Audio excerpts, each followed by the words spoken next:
setelah memateri pertama kita tadi Bunda Eva sudah bergabung dengan kita dan menyampaikan materinya, kita akan memasuki materi kedua kita. Sumber kedua kita adalah Ibu Sevita Aryuti Nirmala SSTM Kep, ya. Beliau adalah Kaprodi dari D4 Kebidanan FK Unpad, ya Bu. Dan pendidikan terakhir yang ditempuhnya di Magister Kebidanan Unpad tentunya di tahun 2013.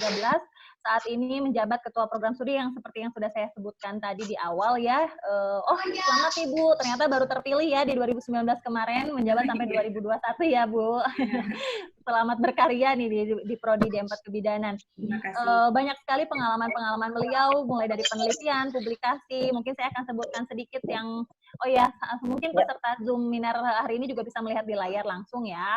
Nah, untuk pengalaman penelitiannya yang terakhir mungkin Bu Sevita di 2020 ini pengembangan platform blended learning. Up to date sekali ya, karena memang menghadapi pandemi ini ya Bunda Bu Sevita langsung gercep nih ya melakukan penelitian mengenai blended learning. Kemudian publikasi ilmiahnya juga cukup banyak sekali, mungkin bisa dilihat sama rekan-rekan semuanya di sini. Publikasinya baik internasional maupun nasional sudah dilakukan. Itu juga salah satu bentuk tridharma perguruan tinggi ya Bu Sevita ya, sudah dilakukan dengan baik. Karya ilmiah haknya juga di sini ada 7, mulai dari buku panduan, video, sudah cukup banyak. Buku saku juga ada ya. Untuk pengalaman organisasi saat ini Bu Sevita berada di pengurus daerah. Ternyata berada di PDIB Provinsi Jawa Barat dan anggota Ikatan Dosen Indonesia ya. Berbagai seminar, webinar juga sudah dilakukan oleh Ibu Sevita dan pengalamannya juga sudah cukup banyak. Dan menambah pengalaman lagi pada hari ini ya Bu Sevita sebagai narasumber di acara kita pada pagi hari ini ya Bu Sevita sudah hadir dengan topik yang sudah kita tahu semuanya mungkin ya. Topik kedua hari ini adalah persiapan bidan menuju tatanan kehidupan baru. Ya mungkin host bisa bantu nanti langsung slide show untuk ini aja materinya Bu Sevita. Kepada Ibu Sevita Aryuti Nirmala SSTM, kami persilahkan waktunya pada pagi hari ini menyampaikan materinya kepada kita semua. Mangga Ibu. Terima kasih Teh Yuliana. Mohon izin mungkin sebelumnya saya ingin menyapa dulu Bunda Eva, kemudian Kang Ridwan, siapa lagi yang ada di sini ya, karena saya tadi masuknya tidak dari awal. Bunda Eva, selamat pagi, bertemu kembali di sini. Juga kepada Ketua PPK, ini saya apresiasi ya, sekali karena mengadakan Zoominar ini sesuatu yang memberikan banyak informasi gitu ya, di era pandemik yang seperti ini. Jadi dan juga kepada para peserta nih yang antusias mengikuti. Teh Yuliana dari Papua tadi sampai ada ya yang pesertanya ada. Ya, Papua, Ambon ada. Luar biasa juga ada Bu. Ya, kayak luar biasa. Jadi bersemangat. Nah, berarti kita tidak lagi terbatas dengan tempat, kita tidak terbatas lagi dengan waktu. Tetapi kita sekarang semua bersama-sama nih bersinergi supaya bisa menghadapi pandemik ini. Mungkin begitu ya. Saya diberikan waktu berapa lama nih? 1 jam, tapi sudah termasuk sesi diskusi. Jadi mangga aja Bu Sevita menyampaikan materinya. Nanti pasti saya akan halo-halo ke Bu Sevita kalau sudah mepet waktu. Ya, baik. Terima kasih. Baik, jadi saya diberikan kesempatan, jadi terima kasih kepada Forum Pemuda Peduli Kesehatan. Di sini saya diminta untuk memberikan paparan bagaimana persiapan bidan menuju tatanan normal baru. Boleh slide berikutnya? Nah, kalau melihat ini, apakah bisa normal sepenuhnya?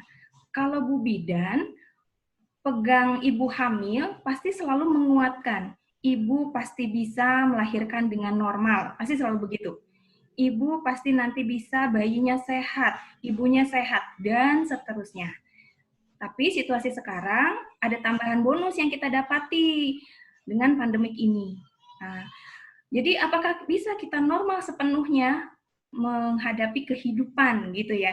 Jadi bukan lagi dengan kita bertemu dengan situasi pasien, kesehatan ibu dan anak ya, tapi sekarang di luar sana, di luar dari wilayah kesehatan ibu dan anak, ternyata kita dicampurkan dengan adanya pandemik ini. bisa nggak sih normal gitu ya? Bisa nggak sih kita hidup normal? Banyak sekali wacana-wacana seperti itu saat ini. Baik, boleh di slide berikutnya. Sebelum membahas tentang normal tadi, mari kita lihat dulu data nih. Sebetulnya bosen ya teman-teman ya sejawat, tapi ini penting informasi ini buat kita simak gitu ya, dan kita harus tahu, apalagi kita sebagai tenaga kesehatan. Saya ambil dari data nasional, ini sebetulnya bisa dilihat juga di webnya punya pemerintah, di gugus kendali COVID, dan ini update di tanggal 13 Juni. Jadi yang terkonfirmasi dengan kasus COVID itu kita sudah mencapai 36.000. Kemudian yang sembuh 13.000 dan yang meninggal pun ada di angka 2.000. Gitu. Sementara pasien dalam pemantauan itu ada 37, pasien dalam pengawasan ada di angka 13.000. Ya, ini harus kita cermati dulu nih ya. Kita harus punya wawasan, pengetahuan berapa sih angka sekarang yang ada di Indonesia. Mari kita lihat slide selanjutnya. Ya, saya mengambil masih data nasional. Di sini kita lihat bagaimana pergerakan terinfeksinya COVID. Ya, saya ambil dari bulan nggak kelihatan ya. Sebetulnya saya ambilnya dari bulan Maret tadi itu ya.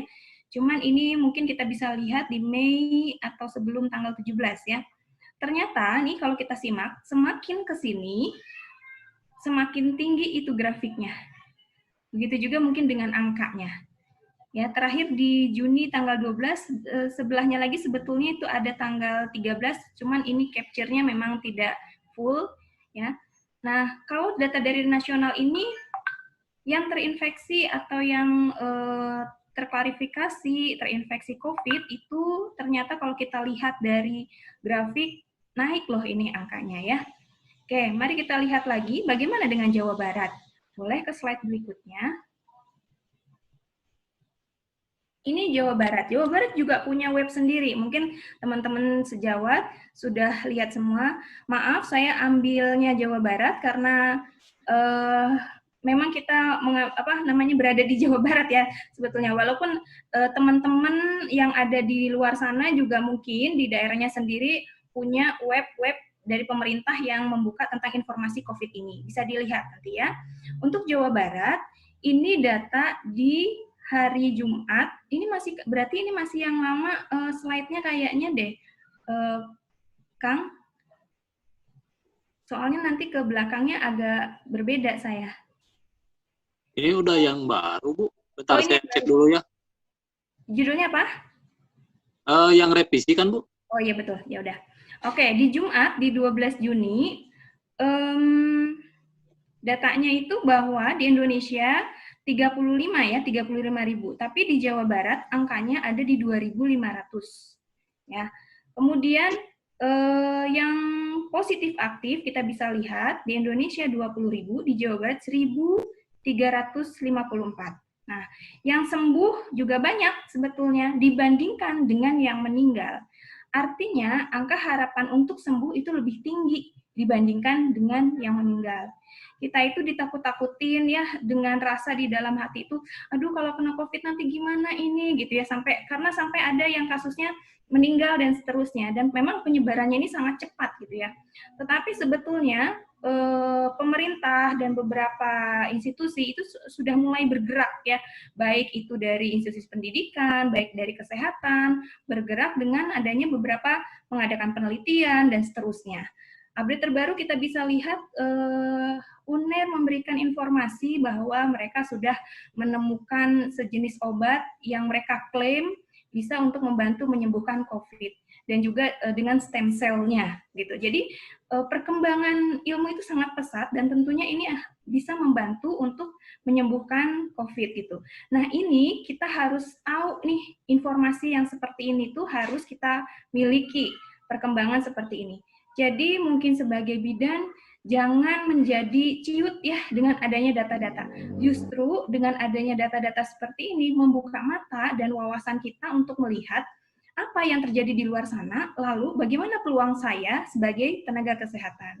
Di awal tadi Bunda Eva sudah menjelaskan dengan lengkap lah ya, dengan rinci, protokol, kemudian apa saja yang harus dikerjakan, bagaimana kita bisa bergerak dengan inisiatif, dan seterusnya. Nah, itu patut untuk diikuti standarnya, dan menjadi wajib. Kalau menurut saya, kalau itu adalah wajib, ketika kita bertemu dengan pasien, mau tidak mau, maka protokol itu wajib kita ikuti. Kalau kita kekurangan, mungkin kekurangan APD dan lain sebagainya, mungkin menjadi pertimbangan. Berapa sih rasio pasien yang akan kita terima berikutnya, begitu. Jadi jangan sampai malah menjadi menularkan kepada pasien berikutnya atau kepada kita dan keluarga, ya. Nah, informasi seperti ini penting buat seorang bidan. Banyak saya sendiri, Bu, nih, di awal-awal ya, teman-teman sejawat, di awal-awal tuh dengan kasus COVID, wah kita menarik gitu ya, menarik, pengen tahu ada apa, bagaimana, berapa jumlahnya, dan seterusnya. Kemudian fenomenanya nih yang saya lihat ya, kesini-sini menjadi orang itu beberapa ada yang menjadi ciut, karena takut. Ya, takut. Saya nggak mau denger deh dengan informasi COVID ini. Itu udah bikin saya down gitu. Nah, sebetulnya jika itu memang membuat kita menjadi down, maka rehatlah saat itu, ya. Jangan dipaksa diri kita ini untuk dipaksa untuk kamu harus tahu harus ini, tapi rehat, karena kita punya satu titik di mana kita tidak mampu saat itu untuk bekerja secara keras. Artinya energi kita saat itu memang lagi turun. Jadi ketika saat itu maka sudah down, istirahat dulu. Tetapi istirahat jangan lama-lama. Ayo bangun lagi, karena kita harus tahu bagaimana perkembangan selanjutnya. Tetap itu harus tahu. Boleh slide berikutnya, Kang? Ya, saya ambil contoh Kota Bandung, nanti kita akan lihat konfirmasi dengan Kota Depok. Karena Depok memang zona merah kalau tidak salah ya.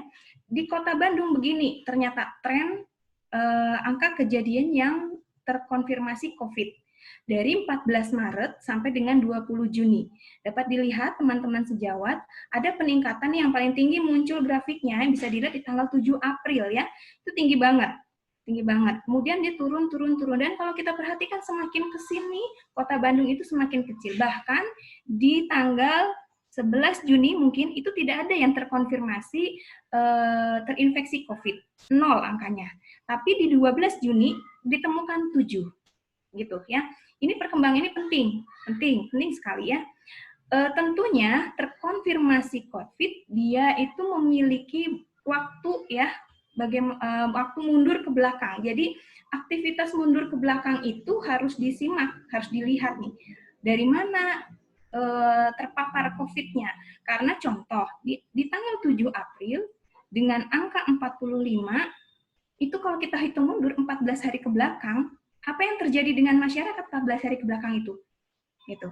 Jadi mungkin ada yang berpergian keluar atau ada yang pertemuan massal gitu kan. Banyak ya data-data yang seperti itu yang bisa kita lihat lagi kalau misalnya kita tarik mundur. Dan itu menjadi informasi penting bagi kita. Jadi bagaimana kita mensiasati agar tidak terhindar dari COVID ya. Baik, slide berikutnya. Nah, berikutnya kita akan lihat bagaimana dengan Kota Depok. Nah, saya ambil contoh ya, nanti teman-teman sejawat bisa melihat bagaimana tren di masing-masing kotanya, karena saya pikir masing-masing provinsi itu mengeluarkan web tentang informasi COVID-nya. Di Depok lebih bervariasi lagi, dan angkanya banyak yang tinggi-tinggi. Kenapa? Ya memang karena di sana aktivitasnya mungkin lebih dekat dengan Jakarta, zona merah, dan seterusnya ya. Mungkin ada pergerakan masyarakatnya lebih banyak gitu dibandingkan dengan Kota Bandung. Ya. Jadi kita lihat di sini ada yang 37 di 13 April naik lagi, nanti di 21 Mei dan seterusnya. Terakhir di 12 Juni terinformasi COVID ada 10 gitu ya. Nah, ini terus begini. Tapi trennya semakin ke sini sama dengan Kota Bandung, ini semakin turun gitu. Ya. Baik, nah ada apa ini? Kenapa semakin turun? Kita tahu bahwa Jawa Barat kemarin menerapkan PSBB. Ya, kalau memang trennya adalah semakin turun, maka ini berarti bisa dibilang bahwa PSBB itu berhasil. Keberhasilan ini tentunya yang pertama adalah dari masyarakat untuk disiplin dalam segala hal tentunya ya. Pertama untuk bertahan di rumah gitu. Ini untuk masyarakat awam ya. Kita sebagai bidan, apalagi yang bekerja di rumah sakit, puskesmas, tentu tidak dengan seperti itu ya. Tapi ini untuk masyarakat awam, karena kita berbicara dulu dengan data COVID yang ada. Ketika masyarakat sudah mau untuk bisa diatur banyaklah di rumah gitu ya. Kemudian kalau keluar itu hanya kepentingan yang sangat-sangat penting dengan protokol, maka pasti COVID itu bisa dikendalikan. Itu sudah banyaklah hasil-hasil datanya, penelitiannya dan seterusnya. Boleh slide berikutnya? Ya, dari data-data tadi, maka dari itu kita bisa tahu nantinya di mana ada zona merah, zona hitam. Hitam itu yang paling kritis, kuning, dan seterusnya. Nah, makanya di sini saya mengajak teman-teman sejawat untuk mengetahui angka COVID yang ada minimal di lingkungan kita. Misalnya tadi ada teman dari Papua, minimal di tempat ibu yang di Papua, yang ranah terdekat dulu. Sekarang zonanya apa sih? Merah, kuning, hijau. Kalau hijau alhamdulillah karena masih rendah itu ya, masih bagus gitu ya. Itu harus kita ketahui dan biasanya kota-kota besar itu sudah menuju level kuning dan merah. Jawa Barat sendiri dicanangkan dengan level kuning gitu ya. Jadi tingkat kewaspadaan dengan sistem seperti ini itu juga nanti akan berbeda bagaimana kegiatan masyarakat pada zona tersebut. Nah, apa pentingnya buat bidan? Satu, jika ibu bidan punya praktek mandiri, maka ibu bidan harus mengetahui ibu bidan itu mendapatkan pasien dari wilayah mana saja. Karena pasti nih yang sudah pelayanannya keren, oke gitu ya, sangat dipercayai oleh masyarakat, bisa sampai keluar provinsi itu ada yang datang. Teman saya juga ada yang begitu. Ada yang pasiennya dari Jakarta, padahal dia praktek di Bandung. Dari Bogor, dari mana jauh-jauh mau datang ke Bandung hanya untuk mendapatkan pelayanan yang yang menurut dia adalah yang terbaik gitu ya. Artinya, bidan harus mengetahui dari mana saja zona pasien ini datang dari zona yang mana saja. Karena tadi kita harus meminimalisir, paling tidak ya meminimalisir. Kalau kita bilang menyetop mungkin agak susah, karena kita memberikan pelayanan kesehatan secara langsung. Tapi paling tidak kita membantu nih untuk tidak ada perluasan lagi. Nah sayangnya banyak juga ya kasus-kasus yang di depan itu adalah pasien tidak secara transparan. Dia kalau ditanya dulu di awal, pernah berpergian jauh, dia bilang enggak, padahal iya, pernah sakit panas, demam, dan seterusnya itu ya, teman-teman bidan paling pasti di sini sudah pada paham lah untuk yang menyaring pasien seperti itu. Banyak kejadian yang berbohong gitulah ya kalau kita bilang, itu tidak jujur, pasien ada. Itu sayangnya yang sangat disayangkan, sehingga mungkin penguatan edukasi lagi nih untuk masyarakat supaya dia bisa jujur, karena supaya tidak menulari ke semuanya. Kalau kita lihat di level 1 yang warna hijau ya, sejawat, bisa dilihat penularan tidak terdeteksi di satu wilayah. Jadi mungkin angkanya adalah 0, tidak ada kasus itu ditemukan. Kemudian tidak diberlakukan pembatasan sosial dan sektor publik dan private beroperasi seperti biasa. Nah ini ya, sektor publik dan private beroperasi seperti biasa. Jadi tidak ada pembatasan, tidak ada ini, tidak ada itu, karena datanya adalah 0. Berbeda dengan levelnya yang naik ke level 2 moderat, kemudian beda lagi dengan level 3, level 4, level 5. Maka saran saya, silakan teman-teman bidan di sini harus tahu, saya Kota Bandung levelnya mana, saya ada di Banjarmasin levelnya mana, saya di Jakarta, di Semarang, dan seterusnya. Harus tahu level ini. Kemudian tahap kedua adalah ibu punya data pasti dengan pasien. Maka berikutnya adalah cari tahu data pasien ini dari mana saja mereka berada, di level mana saja. Karena dalam satu kota pun bisa levelnya berbeda-beda. Di kecamatan ini ternyata kuning, di kecamatan satu lagi mungkin masih hijau, dan seterusnya. Ya, ini penting untuk bidan ketahui. Silakan ke slide berikutnya. Ya, jadi ada pertanyaan, kapan sih kita kalau gitu hidup normal? Sekarangkah, besokkah, atau sebetulnya kita sudah menuju ke sana gitu ya. Banyak orang berbicara tentang hidup normal itu, tapi yang kita rasakan sekarang adalah pandemi COVID masih ada di kehidupan kita. Nggak bisa lepas dari itu saat ini pun. Ya, boleh slide lagi silahkan. Mari kita lihat. Nah, untuk bisa hidup normal, WHO sudah merekomendasikan apa saja yang bisa dijadikan pedoman bahwa suatu wilayah, suatu negara, dan seterusnya itu bisa dalam keadaan hidup normal. Yang pertama adalah bukti penularan COVID-nya sudah dikendalikan. Nah, data di awal tadi, sebagai contoh kota Bandung dan Depok, itu ada penurunan. Walaupun angkanya masih ada penurunan. Berarti mulai bisa dikendalikan. Dengan apa? PSBB, gitu ya. Sudah mulai bisa dikendalikan. Bukti penularan COVID sudah dikendalikan. Yang kedua adalah angka reproduksi dari COVID-nya kurang dari 0. Ini kita bahas nanti ada slide selanjutnya. Bu Bidan harus punya wawasan ini. Ya, walaupun kita nggak main hitungan dengan epidemiologi, statistiknya paling tidak harus tahu karena pemerintah mengumumkan juga tentang angka reproduksi COVID ini. Yang ketiga adalah sistem tentang layanan kesehatan. Nah, di sini pasti banyak teman-teman sejawat yang bekerja di puskesmas, rumah sakit, klinik bersalin, pemerintah maupun swasta, sampai ada yang punya praktek mandiri. Ya, jadi di dalam tatanan sistem pelayanan kesehatan harus mampu. Yang pertama adalah identifikasi. Identifikasi apa? Pasien yang terkonfirmasi dengan COVID. Ya, berarti dia mungkin menyediakan rapid test dan seterusnya. Nah, sayangnya memang rapid test itu memang belum belum banyak ya, apalagi di Indonesia gitu ya. Kalau di negara-negara maju mungkin mereka sudah, tapi di kita juga alhamdulillah segini juga sudah mulai banyak ya, sudah mulai ada dan sudah mulai mudah didapatkan. Di Jawa Barat sendiri di Pikobar sebetulnya itu bisa didapatkan secara gratis, ada pendaftarannya. Kalau Ibu lihat di webnya sana, ada di bagian situ nanti kalau mau mendaftar kapan, nanti akan dikasih jadwal kapan bisa datang untuk pemeriksaan tersebut dan di mana tempatnya. Yang kedua adalah isolasi. Jadi kalau sudah diidentifikasi yang terinfeksi COVID, kemudian di mana mereka akan diisolasi gitu. Makanya pemerintah membuka lagi selain rumah sakit, ditambah lagi tempat-tempat lainnya. Dan banyak juga nih pihak swasta yang membantu. Misal ada hotel yang sekarang udah nggak ada tamu gitu ya.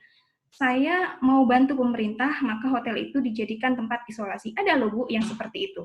Nah ini luar biasa ya, jadi dia mau membantu sampai seperti itu. Jadi tempat isolasinya juga harus memenuhi. Kemudian yang berikutnya adalah pengujian rapid test itu atau pengujian dari identifikasi pasien yang terinfeksi COVID. Dalam sehari harus bisa mencapai 10-12 ribu. Bayangkan, 10-12 ribu orang harus bisa diidentifikasi. Data nasional kita baru dari angka 8.000 sampai 12.000. Itu pun masih dinamis, naik turun, naik turun, naik turun. Artinya dengan kemampuan tadi di awal, tersedia nggak sih alatnya untuk bisa pengujian ini ya. Jawa Barat sendiri di angka 5.000 ke atas ya, belum nyampe 6.000 tapi. Nah, berarti ini masih harus perlu penambahan gitu. Jadi kita bisa ukur ya, kita mampu nggak sih nanti untuk menjadi hidup normal atau enggak, karena WHO sudah buka rekomendasinya. Lalu pelacakan kontak, dari yang terkonfirmasi COVID ditanya, kemarin ketemu siapa aja? Udah belum sampai ke sana? Gitu. Ada yang ngaku, ada yang enggak, ada yang takut banyak hal. Ya. Tapi ya alhamdulillah sekarang semakin kesini masyarakat sudah semakin terbuka karena dia ingin hidup untuk sehat. Jadi seperti contoh di dekat saya kemarin ramai, pasar ada yang terkonfirmasi COVID 1 orang. Langsung dicari tahu pelacakan dan didapatkan data-datanya. Langsung diusulkan untuk rapid test walaupun ngantri dan seterusnya. Ya itu berarti ada keterbukaan dari masyarakat untuk mau saya itu pengen sehat gitu loh. Ya.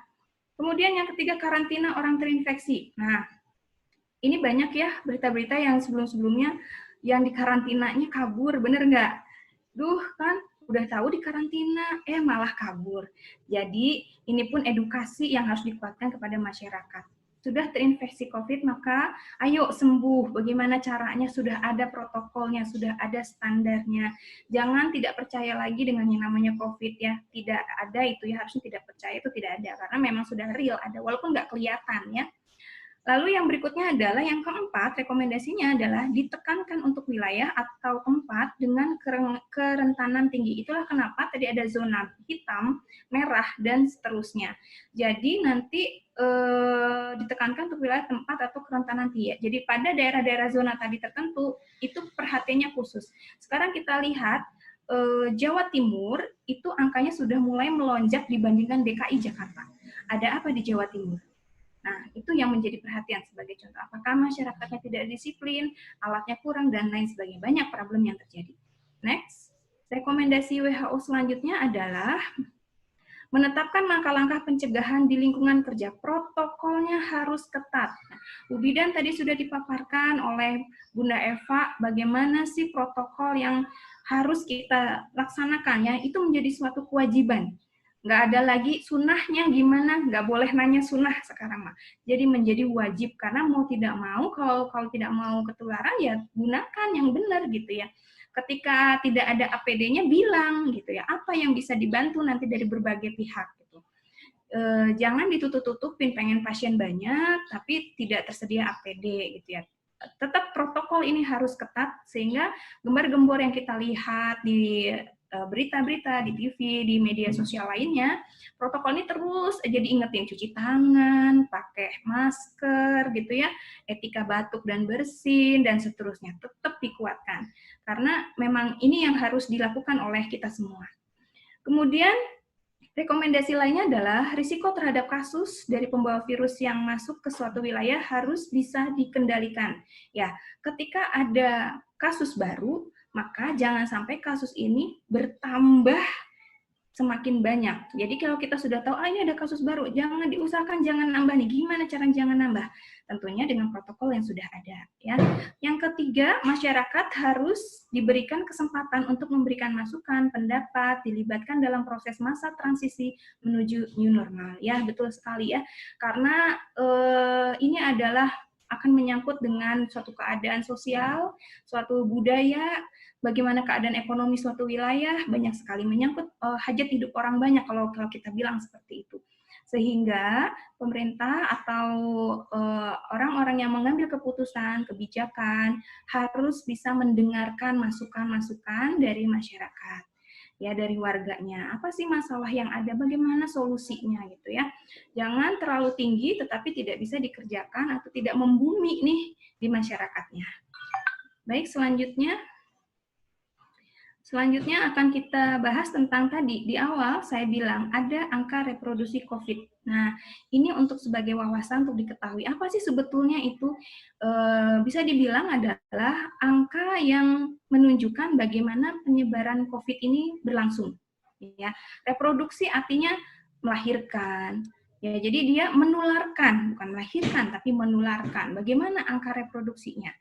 Kalau di indikator yang WHO canangkan juga adalah tadi dia harus kurang dari 1. Jadi angka reproduksinya 1. Apa maksudnya 1 ini? Dalam waktu 14 hari.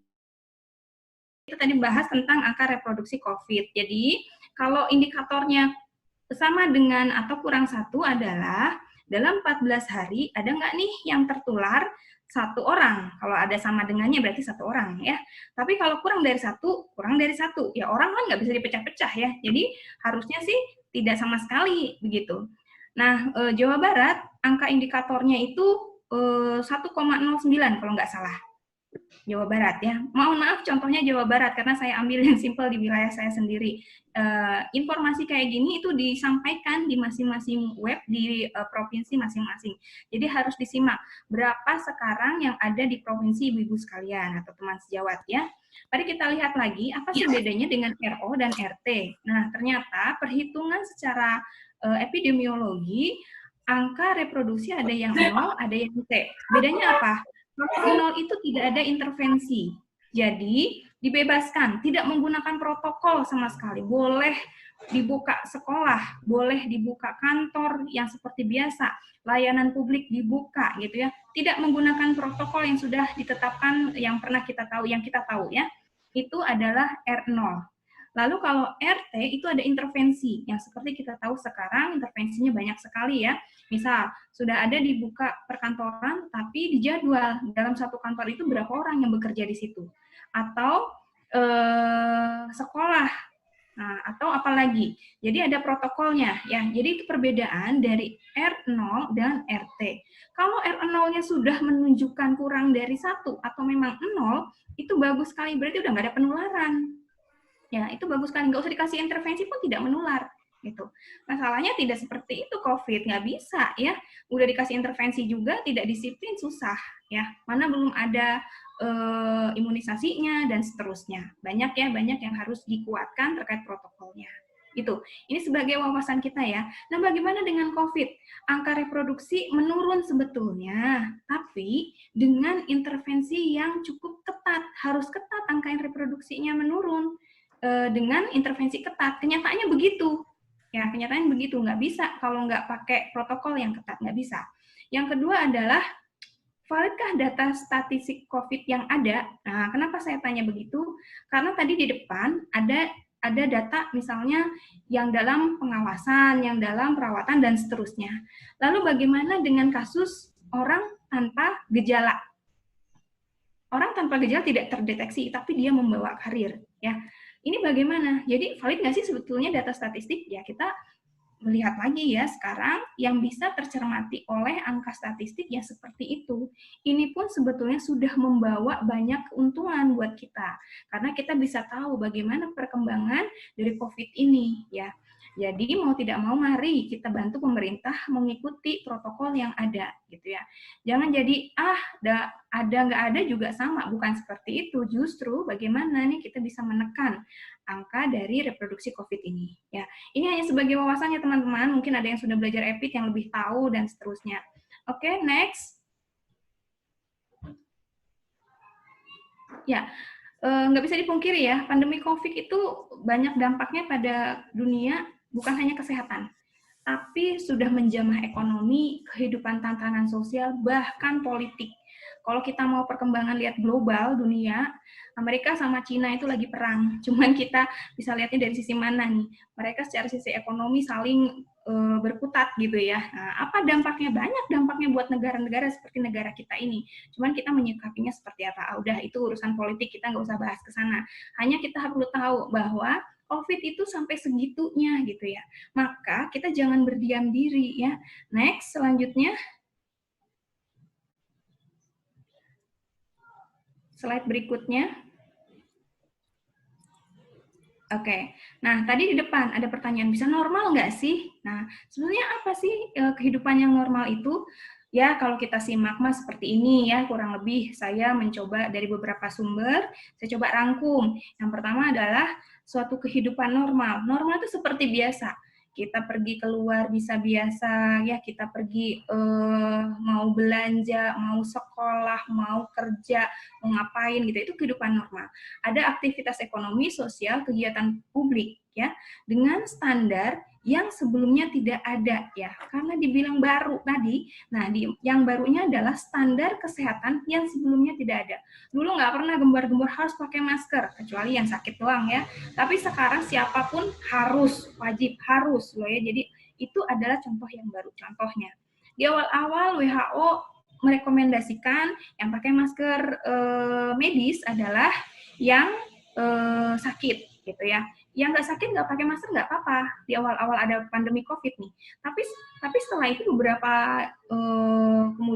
waktu kemudian rekomendasi itu diperbaharui lagi bahwa semua orang wajib menggunakan masker, minimal masker kain karena masker medis kan sulit ya, harus cari dulu, beli dulu dan seterusnya. Minimal masker kain. Jadi sebegitu dinamisnya sehingga adanya perubahan-perubahan yang harus dikendalikan. Makanya apa sih kehidupan normal baru itu? Ya kehidupan seperti biasa, namanya kehidupan normal. Tetapi dia dengan standar kesehatan yang sebelumnya tidak ada. Artinya standar kesehatan yang protokolnya saat ini lebih kuat. Nah, ini ditujukan untuk siapa? Untuk semuanya sebetulnya, seluruhnya. Dari mulai kalau kita bisa bilang anak kecil ya, kita ajarin, deh jangan lagi ya masukin tangan ke mulut gitu ya. Cara cuci tangan seperti ini dan seterusnya gitu. Pakai masker dan seterusnya. Nah, sampai tatanan yang besar adalah supaya negara itu bisa berfungsi sesuai dengan konstitusinya. Kalau enggak kolaps. Kalau enggak nanti terjadi ya sesuatu yang tidak diinginkan. Jadi negara itu bisa kolaps jadinya ya. Kemudian dalam era normal baru ini diperlukan kesadaran penuh bahwa wabah ini ada di sekitar kita gitu ya.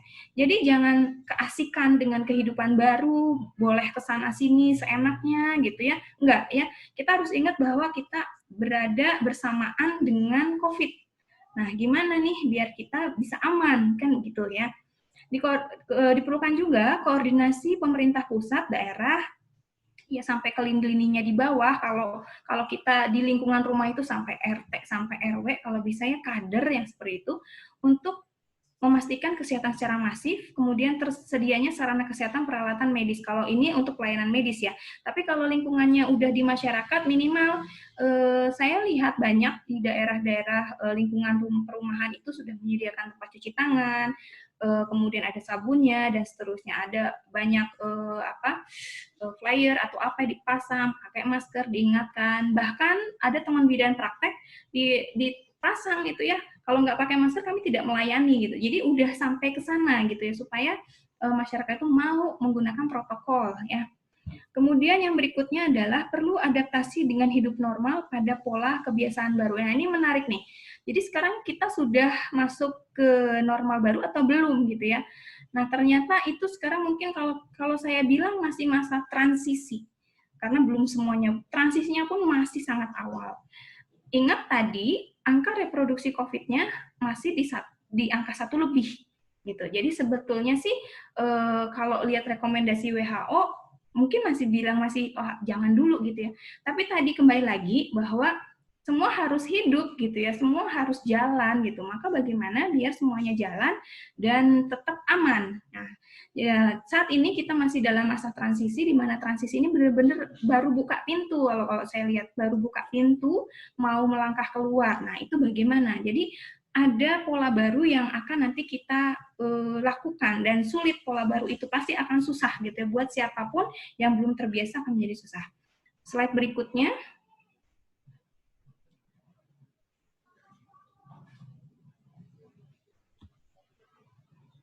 Lagi. Nah, ini ya, ini berbicara tentang pola baru. Saya mengutip dari sosial medianya punya Pak Mardigu UI. Beliau ini seorang pengusaha hebat ya, pengusaha besar ya. Coba teman-teman sejawat lihat, seseorang itu berubah karena 2 hal. Pikirannya yang terbuka atau hatinya yang terluka. Nah, pilih di mana nih? Saat ini suasana hatinya yang terluka atau pikirannya yang terbuka. Benar loh ini ya, yang disampaikan oleh beliau ini betul sekali. Kita berubah itu karena apa? Nah, dengan situasi pandemi COVID ini, maka kita berubah karena apa? Kita mau apa nanti ke depannya? Ini menarik sekali nih. Dan ini bisa dicermati oleh setiap orang, saya seperti apa sekarang? Saya mau gini aja, saya harus berubah atau bagaimana? Gitu ya. Mari kita lihat tentang teori perubahan perilaku. Nah, saya ngajaknya kepada teori perubahan perilaku karena kita udah mau berubah ke dalam dunia yang normal baru tadi. Next, ada tulisan lagi di bawah ini. Teori perubahan perilaku yang pertama ada dari Kurt Lewin ya. Mungkin kalau yang udah belajar tentang teori perubahan perilaku ini sudah dikenal ya. Jadi katanya perilaku manusia adalah suatu keadaan yang seimbang antara kekuatan pendorong dan kekuatan-kekuatan penahan. Itu. Dia akan seimbang nih. Seimbang. Jadi kalau seimbang dia akan lakukan ya begitu saja dengan menjadi suatu kebiasaan ya. Jika kekuatan pendorongnya yang kuat sekali, maka ada tidak keseimbangan, ada akan bergeser gitu. Mana yang lebih kuat? Ya, mana yang lebih kuat? Antara yang didorong atau yang menahan nih. Yang menahan mana yang lebih kuat? Kalau yang ditahannya nggak kuat ya udah dia akan jatuh gitu. Contoh misalnya suatu negara tidak bisa mengatasi ini, masyarakatnya susah dan lain-lain halnya, maka kekuatan penahan tadi nggak ada, akhirnya negara kolaps. Itu contoh besar ya. Mari kita cermati masing-masing kita, bagaimana keadaan kita saat ini, apa yang menjadi pendorong. Seperti contoh mahasiswa sekarang, yang lagi masih sekolah, masih studi, kekuatan dari luarnya adalah Anda dituntut terus belajar dengan perubahan model pembelajaran. Anda mampu atau enggak gitu ya. Ketika Anda tidak mampu, maka Anda akan tertinggal. Oh, saya nggak tahu kapan ini, ternyata udah UAS, ternyata ada tugas, dan lain-lainnya. Ya tadi, penahan yang nggak ada, jadi udah tertinggal. Gitu. Oke, berikutnya ada lagi teori, slide, tolong ya, teori nih, tentang stimulus organisme dan respon. Ini SOR disingkatnya, penyebab terjadinya perubahan perilaku tergantung pada kualitas rangsangan stimulus yang berkomunikasi pada organisme atau sesuatu, katakanlah manusia gitu ya. Jadi manusia ini atau kita ini mendapatkan stimulus dari luar itu seperti apa?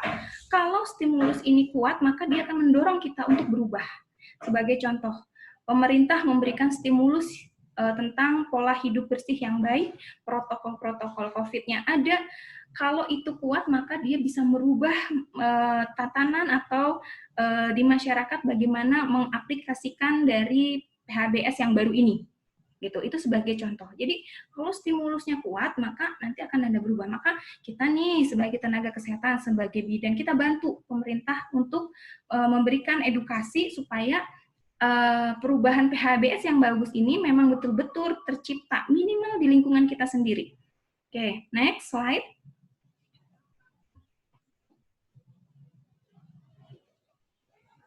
Slide berikutnya, ya, ini satu lagi teori. Jadi saya angkat 3 teori, sebenarnya teori itu banyak sekali. Yang ketiga tentang Holt Belief Model. Ini teori yang sangat-sangat berdekatan dengan kesehatan. Yang pertama adalah kesiapan individu untuk berubah. Perilaku dalam rangka menghindari suatu penyakit atau memperkecil resiko kesehatan. Nah, jadi siap enggak kita nih, masing-masing dari kita sebagai bidan juga nih ya, siap enggak kita berubah untuk bisa memperkecil resiko yang ada atau memperkecil resiko tidak terkonfirmasi COVID. Gitu. Siap enggak? Harus ada itu dulu. Yang kedua adalah dorongan dalam lingkungan individu yang membuat perubahan perilaku. Di sekitarnya bagaimana? Cuek atau enggak? Kalau cuek ya udah, biasanya nomor 1 itu lingkungan. Lingkungan yang akan mempengaruhi bagaimana perilaku kita. Nah, yang ketiga adalah hasil dari perilaku itu sendiri. Pilihannya mana tadi? Atau kita ikut dari faktor lingkungan, lingkungannya kurang baik, maka kita nanti akan berdampak, hasilnya pun tidak baik. Tapi kalau misalnya lingkungan kita ketat, bagus gitu ya, PHBS-nya oke, bisa jadi perubahan perilaku pun akan berdampak yang bagus. Nah, ini saya angkat untuk melihat bagaimana sih perubahan teori, perubahan perilaku ya, terkait dengan teori-teori tadi. Next slide. Berikutnya adalah, ya, kalau dilihat dari teori-teori, berarti apa yang akan diimplementasikan adalah satu, bahwa dalam nanti kita menghadapi atau menjalankan kehidupan baru, kita akan merasa terpaksa, siapapun itu. Dulu nggak pernah ada delivery chamber, sekarang ada. Buat teman-teman sejawat di sini yang sudah merasakan bagaimana dengan delivery chamber, di awal pasti, aduh, luar biasa. Belum pasiennya yang kepanasan, yang menjadi dehidrasi, gitu. Kita sendiri susah, posisi bagaimana, gitu ya. Belum perawatannya, gitu kan, banyak. Jadi ada unsur terpaksa. Keterpaksaan ini menjadi suatu kebiasaan, harus setiap hari diulang, diteruskan, gitu ya. Dan ini akan menjadi suatu yang luar biasa. Kenapa? Karena udah menjadi sesuatu yang baik dalam tatanan kehidupan. Nah, luar biasa ini adalah tadi ya, bisa terhindar dari COVID, tidak ada lagi angka reproduksi COVID yang 1 atau lebih dari 1. Jadi tadi ya, yang terpaksa menjadi biasa, kemudian menjadi luar biasa. Oke, next slide selanjutnya. Ya, saya mengingatkan bahwa sebetulnya sebelum adanya pandemi COVID, kita itu sudah digembar-gemborkan dengan adanya revolusi industri. Revolusi Industri 4.0 dan Society 5.0. Ya, apa ini? Ya, kalau kita lihat di revolusi industri ada yang dari 1.0, 2.0 dan seterusnya. Sampailah sekarang tahapan dunia secara global ada di 4.0. Tapi di Februari atau di Januari kalau tidak salah 2019, Jepang sudah bisa mengklaim bahwa dirinya adalah saya adalah negara yang sudah masuk ke Society 5.0. Nah, apa itu Society 5.0 lagi ya? Kita 4.0 aja nggak ngerti gitu ya. Sekarang Jepang udah sampai ke sana. Nah, ini gimana nih? Apa dampaknya buat kita, buat bidan gitu. Jadi 4.0 adalah era di mana teknologi itu sudah sangat-sangat dimanfaatkan oleh kita gitu ya. Dan sekarang kalau kita lihat banyak masyarakat yang sangat suka gitu ya, sangat tinggal baca aja saya dapat, tinggal pencet aja saya bisa belanja gitu kan. Kita kan gitu ya ibu-ibu nih ya. Mau belanja pencet aja, mau ini tinggal pencet aja udah datang. Nah, itu salah satu era industri 4.0. Jadi banyak yang tergantikan dengan teknologi gitu ya. Pekerjaan banyak tergantikan dengan teknologi. Data di Indonesia 60,28% nanti akan tergantikan secara otomatis. Jadi sudah ada nih pekerjaan-pekerjaan apa yang berikutnya akan bisa tergantikan oleh industri tadi. Ya, 60,28%.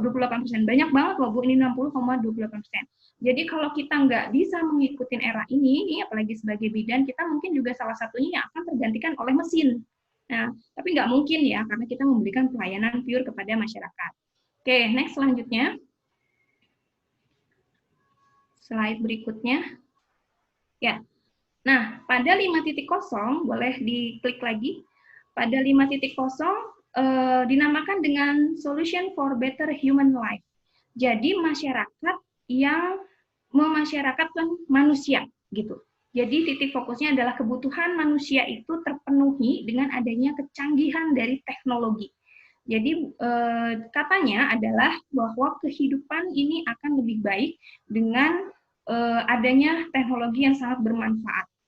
Contoh kalau lihat di gambar ini banyak sekali ya, dan contoh yang sudah kita gunakan, mungkin teman-teman bidan ada yang menggunakan kartograf yang dengan digital. Nah, kita tinggal masukin, kita nggak usah lagi bikin titik dari titik ke titik gitu ya, tapi angka itu sudah kita tinggal masukin, keluarlah grafiknya, kita bisa tahu garis waspada atau harus bertindak, apa yang kemudian analisis selanjutnya. Itu salah satu contoh yang ada di pelayanan kebidanan, dan banyak contoh-contoh lainnya. Ya, mahasiswa saya sudah bisa membuat mahasiswa loh, levelnya loh ya mahasiswa, membuat suatu aplikasi di mana nanti di situ muncul pelayanan bidan ada di daerah mana aja yang dekat dia. Misalnya bidang praktek mandiri di sini ada di kurang lebih sekian kilometer. Dengan konfirmasi nomor teleponnya, bisa dihubungin, bla bla bla, ini pelayanannya apa aja, sudah sampai secanggih itu. Itu mahasiswa saya meneliti sampai segitu. Dan kita bantu mengembangkan aplikasi seperti itu. Itu salah satu contoh menggunakan 4.0 yang nanti akan bertujuan pada 5.0. Ya. Jadi tantangan bidan yang pertama saat ini adalah pandemi COVID harus bisa dilalui. Yang kedua adalah harus bisa mengikuti adanya revolusi industri 4.0 dan society 5.0. Pandemi COVID itu sangat-sangat sekali kita bisa selesaikan dengan adanya campur baur dari industri 4.0 yang nanti akan berdampak kepada society 5.0. Next, selanjutnya, slide berikutnya.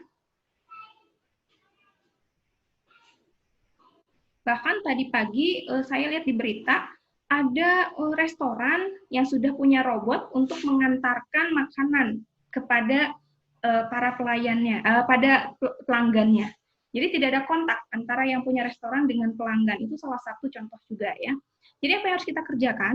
Yang pertama adalah sebagai bidan satu. Saya tadi kasih contoh data angka-angka tentang COVID, maka kita harus tahu pantau perkembangan tentang COVID yang ada, termasuk tentang protokol-protokolnya dan seterusnya.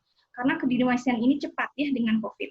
Yang kedua, kita mengetahui wilayah tingkat sistem kewaspadaan yang ada di daerah, minimal daerah kita masing-masing. Kami di sini zona apa? Di sana zona apa? Jadi ibu harus deteksi pasien-pasien ibu itu ada di zona yang mana saja. Kemudian berikutnya, disiplin penggunaan standar protokol pelayanan. Saya bilang ini adalah harga mati. Wajib, tidak boleh ada sunnah. Jadi wajib kalau mau memberikan pelayanan, protokol itu harus diikutin. Tetap kita harus bisa menjaga kesehatan fisik dan secara psikis. Jangan sampai angka kejadian COVID ini menjadi down secara psikis kita yang melemahkan imun kita dan kitanya sendiri jadi sakit. Jadi jangan ya, harus punya motivasi yang kuat. Bantu pemerintah Bu dengan mengedukasi kepada masyarakat. Nah, berikutnya adalah memaksimalkan dan menggunakan dengan bijak teknologi. Jadi udah eranya sekarang itu mau nggak mau dituntut untuk menggunakan teknologi. Maka pesan terakhirnya adalah bidan harus bekerja inovatif, kreatif, adaptif dalam bekerja. Begitu ya, harus itu semua. Jadi dari 4.0-nya ada menuju 5.0, kita belum menuju sana. Jangankan gitu Bu, data-data udah masih sebar-sebar di mana-mana, kita nggak punya data yang terkumpul dengan baik, yang bisa kita lihat, yang kita bisa baca untuk melakukan rencana tindak lanjut. Itu masih dibilang kurang ya di Indonesia gitu ya. Jadi mari kita bantu supaya bisa ke arah sana. Ya, inovatif, kreatif, adaptif, dan dalam bekerja. Next slide. Pencegahan penularan COVID. Tapi hidup normal baru bisa kita hidup normal berdampingan dengan COVID asal kita gunakan protokol yang bagus supaya tidak tertular COVID. Ya. Tantangan berikutnya adalah bidan harus bekerja satu profesional itu tetap. Yang kedua adalah inovatif, kreatif, dan harus bisa adaptif. Baik, demikian mungkin paparan dari saya. Terima kasih atas perhatiannya, segala kekurangannya itu dari saya, dan saya kembalikan kepada Bu Yuliana. Assalamualaikum warahmatullahi wabarakatuh. Waalaikumsalam warahmatullahi wabarakatuh. Terima kasih Ibu atas materinya. Mungkin kita langsung ke sesi diskusi aja ya Bu ya. Ini ada beberapa pertanyaan yang sudah ada di chat room Zoom ya, tapi saya akan ambil pertanyaan yang mungkin berkaitan langsung dengan topiknya Ibu Sevita. Ini Bu dari Bidan Siska, nih Bidan Siska ini di daerah Bandung Barat.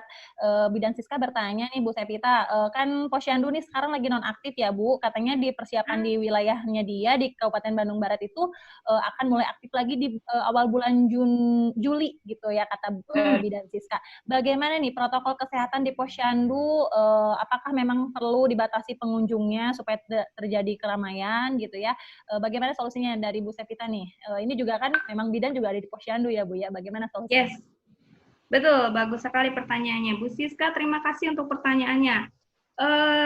Ini tantangan buat bidan untuk menerapkan tadi yang 4.0 menuju 5.0 dan supaya tidak terinfeksi dengan COVID ya. Posyandu mau tidak mau juga harus tetap buka. Saya akan memberikan contoh apa yang kami sedang kerjakan, pilot project kami di wilayah Jatinangor. Kebetulan kami kerjasama dengan pemerintah Kecamatan Jatinangor. Dan kebetulan Unpad punya Amari. Amari itu bisa dibilang satu sistem untuk membangun bagaimana kita mengurangi angka COVID, dari mulai ada relawan Amari, ada banyak hal di sana ya. Di antaranya yang kami kerjakan terkait dengan Posyandu adalah kita mulai pilot project-nya adalah mencoba membuat hybrid, mungkin bisa dibilang begitu ya, hybrid Posyandu, karena dari kami sudah ada yang meneliti, membuat suatu penelitian tentang e-Posyandu. Jadi Posyandu yang menggunakan memang secara teknologi gitu ya. Nah, bagaimana polanya? Mungkin secara sederhana, kalau memang belum ada teknologi e-Posyandunya, adalah seperti ini. Diawali dengan data-data dulu yang ada. Bagaimana jumlah dengan ibu hamilnya ada berapa, kemudian data ibu memiliki balita dan seterusnya. Ketika Posyandu itu akan dibuka jauh-jauh hari untuk diumumkan kepada masyarakat kapan dia akan mendaftar. Itu yang kita kerjakan seperti itu. Kapan dia akan mendaftar. Kemudian dari list yang ada akan keluar pengumuman kapan dia akan datang ke Posyandu. Nah, ke Posyandu kemudian apa saja yang harus dilakukan. Sampai kita tuh memberikan informasi kepada ibu gitu ya, bahwa misalnya sampai gini, mencari jalan alternatif yang terdekat gitu, karena supaya tidak berlama-lama di jalan, supaya terhindar dari COVID, salah satunya seperti itu. Selain protokol kesehatan harus pakai masker, cuci tangan, dan seterusnya. Nah, terkait protokol Posyandu ini, Ibu bisa lihat di linknya webnya Kemenkes, itu sudah mengeluarkan. Kami pun mengikuti aturan panduan di sana. Hanya saja saat ini pilot project kami membantu di Kecamatan Jatinangor untuk bisa menjalankan Posyandu kembali seperti itu. Jadi didata dulu, kemudian dijadwal, dan Posyandunya pun harus terstandar, dalam artian harus punya jalan masuk berbeda dengan jalan keluar, supaya tidak ada pertemuan, gitu. Dengan adanya jaga jarak ini, mudah-mudahan tidak ada yang tertular, gitu ya. Di samping menyediakan cuci tangan dan seterusnya, itu protokol ketat tetap diberitahukan kepada masyarakat dan dijalankan kepada Posyandu saat itu. Jadi Posyandu tetap berjalan. Kemudian data-data yang ada kita tidak manual, kita akan coba dengan teknologi. Yang kebetulan kami sudah meneliti tentang e-Posyandu, akan kita masukkan ke dalam itu, dan server ini bisa langsung masuk ke punya puskesmas. Jadi program puskesmas pun terbantu dengan cepat. Mungkin seperti itu gambarannya, Teh Yulia. Ya, ya itu ya Bidan Siska ya, mungkin sudah dijawab oleh Bu Sevita. Jadi terima kasih Bu, ada informasinya ternyata dari Kemenkes sudah ada aturannya juga untuk posyandu yang di era pandemi new normal ini ya. Mungkin bisa diakses sama teman-teman, tinggal googling aja kayaknya bisa langsung muncul ya Bu ya. Nah, gampang googling. Oke. Pertanyaan berikutnya Bu, terkait dari Bidan Mahalani nih, Bidan Mahalani bertanya tentang ini Bu, pengelolaan sampah mungkin ya. Di Bidan Mahalani ini bertanya kalau untuk membedakan cara pengelolaan sampah yang infeksius kan sudah dibedakan nih yang organik, non-organik sama basah, keringnya, infeksius tidaknya kan sudah dibedakan nih sekarang. Nah kalau di masa COVID seperti ini, kalau misalnya buang kain bekas, misalnya yang terpapar sama pasien COVID itu bagaimana cara pengelolaannya? Jangan sampai katanya orang awam yang nggak tahu itu malah diambil misalnya kainnya. Nah itu yang sejauh ini Ibu tahu tentang pengelolaan sampah, terutamanya mungkin untuk di PMB kali ya, kalau berkaitan dengan tema Ibu hari ini, itu bagaimana pengelolaan sampahnya yang tepat di masa COVID saat ini Bu? Mangga Bu. Oke, terima kasih Ibu Mahalani ya? Ya, Mahalani ya. Baik, menarik sekali pertanyaannya. Ini dari mana Bu Mahalani? Tidak disebut Bu, hanya Klinik Pratama Pos Kesehatan. Klinik Pratamanya cuman nggak tahu di daerah mananya. Ya, baik. Ya, ini jadi masalah ya. Memang belum maaf saya melihat dari sisi akademik, sampai sekarang kita belum lihat hasil penelitian atau data yang menyangkut dengan limbah berhubungan dengan COVID ini. Tetapi pemerintah tentunya sudah mengeluarkan protokol. Balik lagi, kita ikutin aja protokol yang sudah dikeluarkan pemerintah. Kalau berada di PMB, saya pikir penjaringan dari awal sudah cukup ketat. Ketika kita tidak temukan atau kita temukan, mungkin kita temukan adalah COVID, maka kita kan harus merujuk ya. Boleh nggak sih kita menolong? Sebetulnya yang pertama adalah mungkin kita rujuk aja dulu karena dia sudah terinfeksi COVID gitu ya. Tapi berbeda misalnya kalau misalnya dia ada di daerah yang jauh dari tempat untuk merujuk dan sebagainya. Tapi kalau langkah pertama rasanya kalau untuk PMB adalah konfirmasi dulu nih pasien aman enggak gitu ya. Ketika nggak aman, maka perlu dirujuk atau enggak. Nah, kalau sudah merujuk, berarti kita tidak akan melayani dan sudah otomatis tidak akan ada limbah terkait dengan pasien tersebut. Tetapi protokol limbah tetap ya, bagaimana yang harus teman-teman bidan sudah pada jago, saya pikir, untuk sterilisasi dan lain-lain, dan termasuk bagaimana pembuangan sampah. Selama ini mungkin ada yang bekerja sama dengan rumah sakit, ada yang bekerja sama dengan tempat. Justru rumah sakit juga ada yang bekerja sama dengan perusahaan untuk memang mengolah limbah dengan ketat, dan itu memang persyaratannya luar biasa dari pemerintah terkait dengan limbah ini. Jadi kalau bagi PMB sebetulnya jaringan atau seleksi kita di depan yang harus ketat, sementara di dalam kita melakukan protokol pencegahan infeksi yang harus ketat juga gitu. Dan jangan takut akan dipakai masyarakat atau enggak. Sampai saat ini belum ada data bahwa darah itu bisa menginfeksi ya. Tadi pagi ada berita atau kemarin sore ya atau malamnya berita ibu yang terinfeksi COVID melahirkan bayi kembar 2, mungkin ada yang tahu, dan hasilnya bayinya adalah negatif, artinya tidak tertular nih si bayi. Nah, oleh karena itu kenapa ada di delivery chamber ya, karena dia penularannya memang dari droplet, aerosol gitu ya, ketika bicara, ketika batuk. Nah, itu yang harus diwaspadai semuanya. Gimana ya, Bu Yuliana? Kira-kira terjawab? Ya, jadi tetap ya mengikuti apa yang sudah ada ya, terutama mungkin kalau PMB kan memang sudah mungkin kerjasama juga dengan puskesmas setempatnya ya Bu ya, untuk masalah pengelolaan limbah ini. Oke, Ibu mungkin ini pertanyaan terakhir terkait dengan PSBB sekarang nih atau masa transisi yang tadi sudah Ibu singgung ya. Itu kan kita juga bisa menyimak sendiri ya, di masyarakat ini sudah tidak disiplin nih, banyak yang berkerumun juga, terus keluar juga cuek nggak pakai masker. Nah, ini ada yang bertanya Bidan Salsabila dari Poltekkes Jakarta 1 ya. ini katanya bagaimana cara meningkatkan kesadaran seseorang untuk terhadap kesehatan dirinya sendiri sama orang lain. Jadi untuk meningkatkan disiplin sama rasa tanggung jawab, dan pastinya di era new normal ini, kalau menurut Ibu nih, pandangan Ibu, itu bagaimana nih Indonesia secara umum? Apakah memang sudah siap menuju new normal? Mungkin itu bisa jadi kesimpulan di topik hari ini ya Bu ya. Enggak Ibu? Oh iya, waduh keren pertanyaannya. Teh Salsabila dari Poltekkes Jakarta 1, terima kasih ya. Yang pertama, sama saya juga di sini di Bandung masih ada tuh enak aja jalan nggak pakai masker atau Iya, Bu. Masih ya kan ya Teh Yuliana ya jabat tangan, kadang-kadang masih suka peluk gitu ya. Padahal kita udah tahu protokolnya seperti apa. Baik lagi, yang pertama adalah kita sebagai tenaga kesehatan atau mahasiswa nih, agen edukasi ini buat perubahan masyarakat. Tadi udah belajar tadi beberapa teori perubahan perilaku disinggung, maka kita bantu pemerintah mendorong adanya perubahan itu seperti apa. Tetap ya mengingatkan kalau kita benar kenapa enggak kita bilang kok nggak pakai masker, maskernya di mana, sambil guyon, sambil kalau orang Sunda sambil heureuy gitu ya. Bisa mungkin itu mengingatkan apa memang sengaja di tempat kita di depan rumah pasang hand sanitizer. Kamu mau ke rumah saya, ini PSBB udah nggak ada, new normal udah kembali, kamu mau bertamu pakai masker, silakan ini ada hand sanitizer pakai gitu. Nah, salah satu contohnya. Jadi kita dulu mencontohkan supaya orang lain berubah. Selanjutnya adalah kita tegur dengan baik-baik ya. Kalau bidan praktek mungkin tadi ya teman-teman saya di Bandung banyak yang ketat, saya tidak akan melayani kalau Bapak tidak pakai masker, Bapak nggak usah nemenin Ibu ke dalam gitu, Bapak nggak usah masuk ke dalam praktek saya. Ada yang seperti itu. Atau mau sampai di depan, Bapak di depan ada kok jual masker, Bapak boleh beli di situ. Nah, sampai segitunya. Jadi, mari perubahan perilaku itu bersama-sama. Oke, bagaimana dengan Indonesia? Mau tidak mau, kalau negara ini nggak mau kolaps, itu new normal, mau tidak mau, suka tidak suka, mari kita lalui itu dengan protokol yang ketat. Bisa enggak? Bisa. Tapi, lihat dulu zona-zonanya yang mana. Karena tadi kita bicara ada zona ya.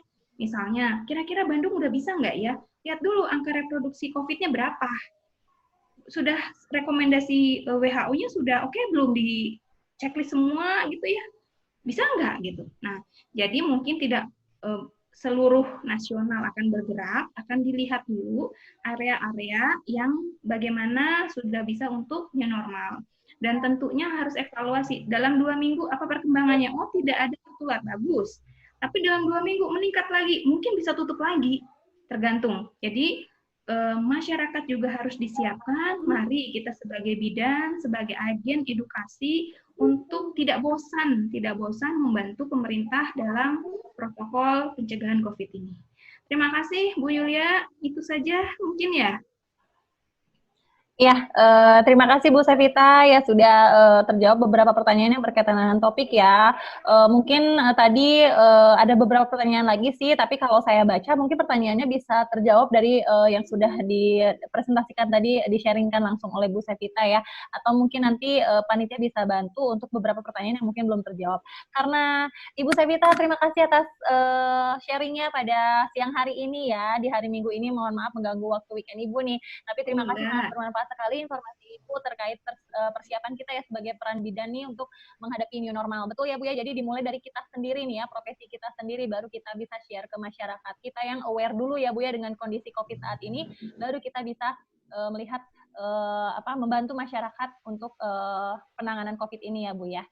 Oke, ya. Terima kasih Bu Sevita atas waktunya. Terima kasih Forum Peduli Pemuda Peduli Kesehatan. Saya senang sekali bisa sharing seperti ini. Terima kasih sekali. Mudah-mudahan ya nih langkahnya terus maju ya. Pemuda Peduli Kesehatan memang pemuda yang harus sekarang bergerak gitu ya. Semangat deh. Selamat untuk acaranya juga. Ya Ibu, amin. Terima kasih Ibu. Ya hidup kaum milenial ya Bu ya.